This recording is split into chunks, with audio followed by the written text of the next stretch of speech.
जब परिवारवाद की बात आती है तो आपको भी कहते हैं। नीतीश जी भी विधानसभा में उठकर बोले थे, अरे तुमको तो तुम्हारा बच्चा है, तुम्हारा पिता हमारा दोस्त था।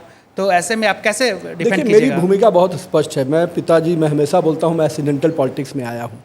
मेरे फादर के डेथ के बाद जो परिस्थितियाँ बनी, पार्टी ने निर्णय किया। मैं पिछले 19 वर्षों से विधायक हूँ, पार्टी के वर्किंग के संगठन में भी वर्किंग की। एक होता है कि आप उसी से आए और फिर उसी के आधार पर बढ़ रहे हैं, और एक होता है कि आपने अपने बल पर भी कुछ मुकाम और संघर्ष करके बनाया। मैं ये कहता हूँ तेजस्वी यादव जी 1.5 साल मौका मिला था। उस दिन ये बात खत्म हो जाती कि आप केवल लालू जी के बेटे हैं, जिन 1.5 साल आप बिहार की जनता के लिए विकास के एजेंडे पर बढ़ के काम करते। आपको जब मौका मिला 4 विभाग लेके बैठे, लेकिन विभाग में आरक्षण की बात करते। अपने विधायकों को तो पूरा अधिकार दिया नहीं, कहाँ से आप अधिकार किसी और को दे पाएंगे? तो मैं ये कहता हूँ, जहाँ तक आपने जिस चीज़ की चर्चा की, एक होता है पॉलिटिक्स में मैं भी आया हूँ, निश्चित रूप से एक्सीडेंटल पॉलिटिक्स में पिताजी के, लेकिन आज मैं 19 साल के अपने सफ़र में ये जरूर कह सकता हूँ कि मैंने भी पार्टी के लिए संघर्ष करके कुछ काम करके खड़ा किया है, इसीलिए पार्टी ने मुझे आज यहाँ बैठाया है। लेकिन तेजस्वी यादव जी, आपका परिवार और पूरा परिवार केवल इसी आधार पर बढ़ रहा है कि लालू जी के आप परिवार हैं। कुछ आगे बढ़ के कीजिए ना, आप युवा हैं, मौका मिला है, कुछ करके दिखाइए। जब हाउस चलता है तो हाउस में आप नज़र नहीं आते हैं, सदन में जनता के सवाल नहीं उठाते हैं, उस समय आप घर में बैठते हैं और सदन के बाद बोलते हैं कि मैं जवाब सवाल करने की चुनौती देता हूं। तो जवाब सवाल का तो सबसे बढ़िया फोरम होता है विधानसभा, जो पूरे राज्य की जनता देखती है। उस समय क्यों नहीं नजर आते हैं? तो मेरा ये मानना है कि तेजस्वी जी जिस चीज़ का आप आरोप लगाते हैं मैं उसको स्वीकार भी करता हूं, लेकिन मैंने अपने परिश्रम और मेहनत के बल पर कुछ न कुछ कदम चले हैं, इसके आधार पर जनता चुनती है। रोड कंस्ट्रक्शन को लेकर, निर्माण को लेकर, रोड निर्माण को लेकर रूरल एरियाज़ में आपका कितना फोकस रहा है? देखिए, बेसिकली बिहार में अर्बन रूरल रोड्स और पथ निर्माण अलग है, लेकिन डेफिनेटली रोड्स जो है फेस होता है किसी भी राज्य का। और जहाँ तक माननीय मुख्यमंत्री जी का शुरू से ध्येय रहा सड़क के क्षेत्र में, तो बड़े पैमाने पे हम लोगों ने MDR के रोड को SH में कन्वर्ट किया। जो मेजर डिस्ट्रिक्ट रोड्स होते थे उसको स्टेट हाईवे में कन्वर्ट किया, और स्टेट हाईवे से नेशनल हाईवे में हम लोगों ने कन्वर्ट किया। तो आज के डेट में किसी भी ब्लॉक में पहुंचने के लिए जो कनेक्टिविटी होनी चाहिए मेजर्स रोड से, वो सारे कनेक्टिविटी जो माननीय मुख्यमंत्री जी मुख्यमंत्री संपर्क योजना लाए थे, उससे सभी प्रमुख सड़कों को टोला से जोड़ने का, जो बहुत पहले स्कीम आई थी 10 साल पहले। और आज यही कारण है कि हर छोटे छोटे गांव को भी संपर्क पथ से जोड़ दिया गया, और संपर्क पथ से मुख्य जो हमारा MDR मेजर डिस्ट्रिक्ट रोड है उससे जोड़ा गया, और मेजर डिस्ट्रिक्ट रोड से SH और NH को जोड़ा गया है। तो बिहार में रोड इंफ्रास्ट्रक्चर्स को, चाहे वो रूरल हो, चाहे आप अर्बन कर सकते हैं और या फिर NH और SH कर सकते हैं, बहुत ही स्ट्रेंथन हुआ है। जो रोड इंफ्रास्ट्रक्चर एक समय 2500 किलोमीटर के भी नीचे होता था NH का, आज करीब 6000 किलोमीटर से ऊपर की NH की सड़कें हैं। तो डेफिनेटली ये NH जो कन्वर्जन है वो मेजर डिस्ट्रिक्ट से SH और NH के रूप में कन्वर्ट हुआ है। जो आए दिन मीडिया में हम देखते रहते हैं कि पुल गिर गया, रोड ख़राब हो गया। आज आपके इस फोरम से बताते हुए बड़ी खुशी है। 2 चीज़ें मैं बताऊंगा। ब्रिज, एक मेगा ब्रिज जिसकी चर्चा काफ़ी होती है, उसके डिज़ाइन को लेके जो भी चीज़ें थी उसको हम लोगों ने स्वीकार किया, उस पर काम भी किया। लेकिन बिहार देश का पहला राज्य है। 2021 में जब मैं मंत्री बना, माननीय मुख्यमंत्री जी के निर्देश पे ब्रिज मेंटेनेंस पॉलिसी का शुरुआत किया, और पिछले ही कैबिनेट में बिहार पहला राज्य है जिससे रायपुर रोड कांग्रेस में कहा था। रायपुर में जब रोड कांग्रेस की बैठक हुई थी तो उसमें ये तय हुआ था कि हम अपना मेंटेनेंस पॉलिसी लेके आएंगे, और बिहार ने अपना ब्रिज मेंटेनेंस पॉलिसी लाया है। यानी हम पूरे ब्रिज का अपना हेल्थ कार्ड, भविष्य में उसमें क्या क्या हमको डेवलपमेंट करने हैं, क्या क्या समय समय पर उसमें ध्यान रखना है। और आज के डेट में जो हमारी लंबे समय की ब्रिजेज हैं, निश्चित रूप से उनको अगर हम हेल्थ इंडेक्स बना के रखते हैं तो समय समय पर उसमें जो डेवलपमेंट है, उसके मेंटेनेंस में जो चीज़ें करनी है वो हम कर सकते हैं। और जहाँ रोड की बात कर रहे हैं, बिहार का जो OPRMC पॉलिसी है, जिसमें हम 13,000 किलोमीटर की सड़कों को मेंटेन करके रखते हैं, यही तो बिहार की USP है कि हमारी जो रोड हमने बनाया उसको मेंटेन करके रखा है। लेकिन अभी हमारे पूर्व के कई वक्ताओं ने स्पष्ट कहा कि हम कहाँ से चले थे और कहाँ पहुँचे। इस बात को तो जरूर आकलन करना पड़ेगा। बिहार में पगडंडियों से लोग जाते थे अपने ब्लॉक तक। आज मुख्यमंत्री जी की देन है कि आज सब जगह संपर्क पथ है। हम जब SH और NH की बात करते हैं 2,500, 2 लेन की सड़कें हमारे NH की होती थी। आज हम एक्सप्रेसवे की कल्पना 6 एक्सप्रेसवे बिहार को नरेंद्र मोदी और नीतीश कुमार के नेतृत्व में मिल रहा है। तो रोड इंफ्रास्ट्रक्चर जिस प्रकार से स्ट्रेंथन हुआ, आपने देखा होगा, यही महात्मा गांधी सेतु जिसकी चर्चा पूरे देश में होती थी कि महात्मा गांधी सेतु में हमेशा काम लगा रहता है। माननीय प्रधानमंत्री जी जब 2015 में आए तो महात्मा गांधी सेतु को देखा और उन्होंने कहा कि नहीं, इसको हम बनाएंगे भी और नया महात्मा गांधी सेतु बनाएंगे। आज गंगा पे केवल पटना राजधानी जिले के अंदर 6 मेगा ब्रिज बन रहा है। यानी उत्तर बिहार और दक्षिण बिहार जो अपने आप में एक 9 से लोग जाते थे, या तो अगर महात्मा गांधी जाम हो गया तो 9 से पटना से उधर जाना पड़ता था। आज वो स्थिति नहीं है। आज 28 लेन की ब्रिजेज बनने की सब प्रक्रिया में है और बहुत कुछ तो बन चुका है। मुख्यमंत्री जी ने 6 लेन की कल्पना को साकार किया। तो कहीं ना कहीं उत्तर बिहार दक्षिण बिहार जो एक दूरी होती थी सर, लोग पहले किलोमीटर में सोचते थे कितना किलोमीटर जाना होगा, घंटों में 6 घंटा 8 घंटा। आज पटना डोभी बनने के बाद 1.5 घंटे में हम पटना डोभी पहुंच सकते हैं। आज आप नॉर्थ बिहार चले जाइए, नॉर्थ बिहार की सड़कें अपने आप में स्ट्रेंथन थी। पिछले 5 वर्षों में साउथ बिहार की सड़कें भी उतनी ही स्ट्रेंथन। तो मैं तो ये कह सकता हूँ कि रोड इंफ्रास्ट्रक्चर में नीतीश कुमार का जो विजन था, उसको नरेंद्र मोदी जी ने जिस प्रकार से एडिशन किया नितिन गडकरी जी के नेतृत्व में, आज बिहार का रोड इंफ्रास्ट्रक्चर, उसकी पॉलिसी, उसके रिफॉर्म्स निश्चित रूप से देश के लिए नाजीर है। नितिन जी, रोड बनी है तो सबको जानते हैं और दिख भी रहा है कि बनी है, लेकिन जो करप्शन के सवाल आपके अपोजिशंस उठा रहे हैं, जो ब्रिज गिरा उसमें आपने क्या कार्रवाई की, जो उसका कॉन्ट्रैक्टर था उस पर क्या कार्रवाई हुई, ये तो लोग जानना चाह रहे हैं। क्योंकि तेजस्वी यादव तो हमेशा कह रहे हैं कि भाई ये सब जो कुछ भी हो रहा है इनके रिजिम में हो रहा है, हमारे रिजिम में तो ऐसा कुछ हुआ नहीं था। न्यायालय ने भी फटकार लगाई थी। मैं बता रहा हूँ, मुझे उस फाइल को मैं देखा भी हूँ, और जिस समय ये चीज़ें हुई थी उस पूरे कल्पना के समय और उसके डिजाइन्स के भी पार्ट, मैं ही उस समय मंत्री था जब मैंने इसके डिजाइन की जांच के लिए कहा था। 1.5 साल तक तेजस्वी यादव मंत्री बन के बैठे। क्यों नहीं तेजस्वी यादव ने डिजाइन पर उस पर कार्रवाई करने के लिए?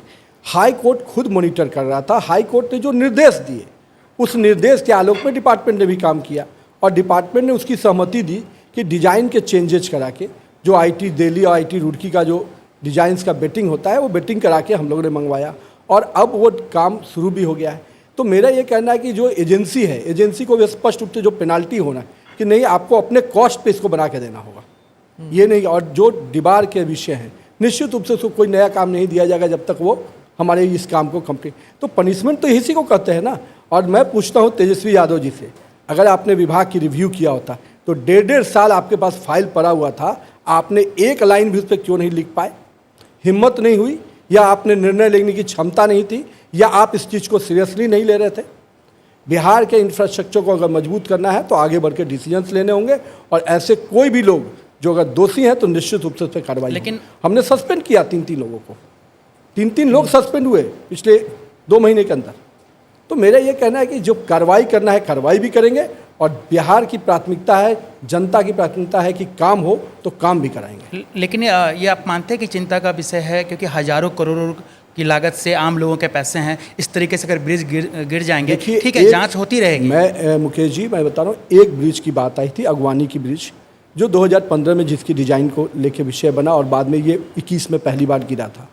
उसके डिज़ाइन की पूरी बेटिंग कराई गई, डिज़ाइन में फॉल्ट पाया गया, डिज़ाइन से रिलेटेड जो कंसल्टेंट है उनको ब्लैक लिस्टेड करके हटाया गया, और साथ में जो हाई कोर्ट के निर्देश थे कि पेनाल्टी के रूप में उसी कंपनी से विदाउट पेमेंट काम कराया जाए। तो सरकार का या जनता का एक भी पैसा एक्स्ट्रा नहीं लगाकर उसी पैसे से उनको काम करना है। आरजेडी पे हो या तेजस्वी यादव पे एलिगेशन लगते हैं कि इन लोगों ने करप्शन किया, लूट खसोट किया पार्टी में, तो 1.5 साल वो रहे तो क्या कुछ मिला? क्योंकि आप लोग जब सरकार में आए थे तो बोले थे कि बहुत लूटा गया है, कई एलिगेशंस लगे, तो कुछ मिला कि नहीं? माननीय मुख्यमंत्री जी ने जिन जिन डिपार्टमेंट पे जो योजनाएं थी, उन योजनाओं को जहां भी जांच किया है उस सबको कैंसिल कराया, उस पर जांच सिस्टम बैठाया। पथ निर्माण के दृष्टि से मैंने भी विभाग, जब विजय सिन्हा जी देखे, विजय सिन्हा ने कई निर्णय लिए। उस समय में जितनी कुछ योजनाएं थी जहां पर उनको मैल प्रैक्टिस दिखा, उसको कैंसिल भी किया, उस पर जाँच भी के भी आदेश दिए। तो ये बेसिकली जो काम करने का तरीका है तेजस्वी, अगर डिपार्टमेंट को अगर आगे बढ़ाना होता तो आपके वर्किंग दिखते ग्राउंड पे, आप ग्राउंड पे दिखे नहीं, ऑफिस में बैठे नहीं, तो आप थे कहाँ? तो ये तो सवाल उठेंगे कि आप मैनेजमेंट कर रहे थे। अगर मैनेजमेंट नहीं करते होते तो ग्राउंड पे दिखते।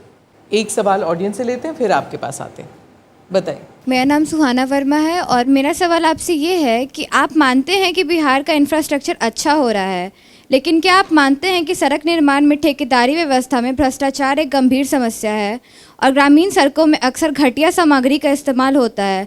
इसे रोकने के लिए विभाग क्या करता है? देखिए, एक चीज़ है जो ये एक शब्दावली है करप्शंस, मेरा मानना है कि जब आप टेंडर्स करते हैं उसकी प्रक्रिया होती है, उस प्रक्रिया को अगर आप जिस प्रकार से अब के दिनों में पूरी बिडिंग की एक प्रक्रिया है, ऑनलाइन टेंडरिंग होती है, आपको अपने पेपर्स फिल्ड करने होते हैं, उसके बाद इंजीनियर्स की पूरी कमेटी होती है जो सेक्रेटरी लेवल पे उसको निर्णय होता है।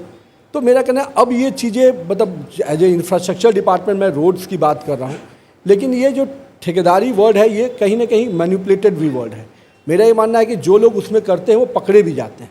जब इंजीनियर्स किसी को बिना पेपर के उसको अगर स्वीकृति दे देता है तो कई बार वैसे इंजीनियर्स घेरे में आते हैं, चाहे वो आरओ में क्वालिटी का और जो मटेरियल्स की बात है।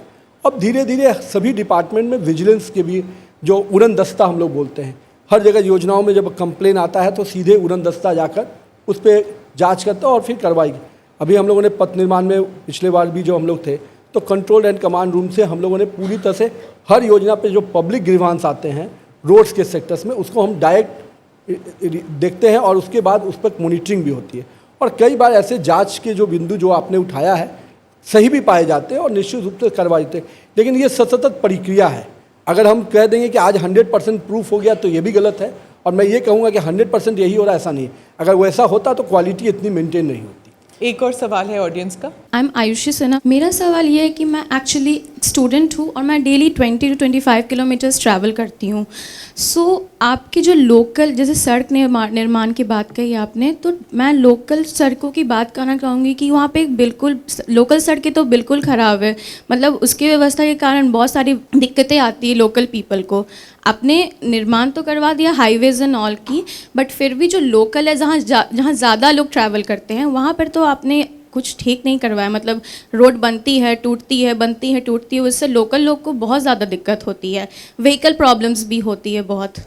ये लास्ट माइल कनेक्टिविटी की बात होती है कि हाईवेज बन जाते हैं, उसके बाद छोटी सड़कें बनती हैं, पर जो कनेक्ट होता है गांव के साथ या फिर किसी कॉलोनी के साथ अर्बन एरिया में, वो लास्ट जो सड़क होती है वो कभी नहीं ठीक होता। और इन सड़कों पर जैसे उन्होंने कहा लाइट्स ठीक नहीं होती, तो रात को जब बच्चियां घर जाती हैं सेफ्टी का भी इशू होता है, ये भी है। देखिए, अब जिस समय की बात आप बता रही हैं इसमें दो चीज़ें हैं। एक तो जब पुराने शहर को आप व्यवस्थित करते हैं तो कई तरह के काम होते हैं, जब अभी सीवरेज का काम चल रहा है नमामि गंगे के अंतर्गत, फिर एक काम चलता है वाटर सप्लाई स्कीम्स का। ये सब साथ क्यों नहीं होता है? बार बार खुदाई होती है। देखिए स्मिता जी, आप भी समझते हैं जिस राज्य के लैंड, जिस राज्य का रेवेन्यू मॉडल एक बार में स्ट्रेंथन नहीं हो, जो कि अगर आप पूरा मेगा प्रोजेक्ट बनाते हैं तो आज के डेट में जब रोड इंफ्रास्ट्रक्चर है, वाटर सप्लाई स्कीम्स है, अगर सबको कंपाइल करके हम, ये नए शहर में होता है, पुराने साल में जब आप भी करते हैं तो निश्चित रूप से ये प्रॉब्लम्स आते हैं। तो ये सरकारी जवाब है। एक बार आप सड़क लगाएंगे, फिर बिजली वाला आके फिर खोदेगा, फिर अगले 3 महीने बाद पानी वाला खोदेगा। स्मिता जी, मैं आपको बता रहा हूँ, फिर केबल वाला खोदेगा। नमामि गंगे के बाद अब हम लोग और मलबा पड़ा रहेगा। नहीं, यूटिलिटी डक्ट के माध्यम से अब धीरे धीरे हम लोग स्ट्रेंथन कर रहे हैं। अभी हम लोगों ने बगल में मंदिरी नाला बना रहे हैं आपके जस्ट, और उसमें पूरा यूटिलिटी डक्ट यूज कर रहे हैं। जो भी नए सड़क हम लोग बना रहे हैं उसमें निश्चित तो यूटिलिटी डक्ट यूज कर रहे हैं, जिसमें कि हम ये वाटर पाइपलाइन और जो अदर केबल्स के कनेक्शन है उसको उसी में डाल रहे हैं। लेकिन जो पुरानी सड़कें हैं डेफिनेटली अब एक बार सीवरेज का काम कंप्लीट हो जाएगा पटना में, तो फिर अभी तक क्या था कि पिछले 50 सालों में कई जिलों में तो था कि ड्रेनेज और सीवरेज अलग है, पर पटना के लोग ड्रेनेज और सीवरेज अलग अलग नहीं रखते थे। हम लोग एक ही में सब कुछ और वो सारा गंगा में जाके। हाँ, तो अब तो ये चीज़ें चेंज हुई ना, यही तो मैं कह रहा हूँ कि कब कल क्या था और आज पूरे पटना में 500 करोड़ से सीवरेज लाइन अलग बना है। पहली बार, मतलब 60-70 सालों में सीवरेज लाइन अलग नहीं था। पर कितने सालों से तो आपकी सरकार तो है। नहीं, आज हमारा नमामि गंगे से जो ड्रेनेज लाइन, पटना में जल जमाव की बात जो हमारे सबके लोग की समस्या थी, हम लोग यहाँ बैठे हैं, एक समय था कि पूरा पटना डूबता था। आज हम लोग का जो पूरा इलाका है उसके कुछ जोन ही बचे हैं जो पानी में डूबते हैं। और जो बहन ने जो विषय उठाया, निश्चित रूप से लाइट, आज 86,000 स्ट्रीट लाइट पटना में लगे हैं। पहले पटना में कूड़ा का जो ढेर होता था, लोग गाड़ियों से गिरते हुए कूड़े को देखते थे, आज घर घर से कूड़ा कलेक्ट हो रहा है। ये पटना का बदलाव है, लोगों ने देखा है इस चेंज को। आज हमारे यहाँ जो कूड़े के पॉइंट होते थे, बड़े अंबार कूड़े के नज़र आते थे, आज कम से कम हम कह सकते हैं कि कुछ पॉइंट को छोड़ के बड़े सेंटर सभी कूड़े के पॉइंट को अलग कर दिया गया। अब सीधे हम डंपिंग यार्ड में भेजने का काम शुरू कर दिए। तो चेंजेज है। आज हम स्ट्रीट लाइट की बात करें, आज कई गलियों में हम स्ट्रीट लाइट, लेकिन हम ये भी नहीं करें कि हम 100% एक्यूरेसी पे पहुंच गए।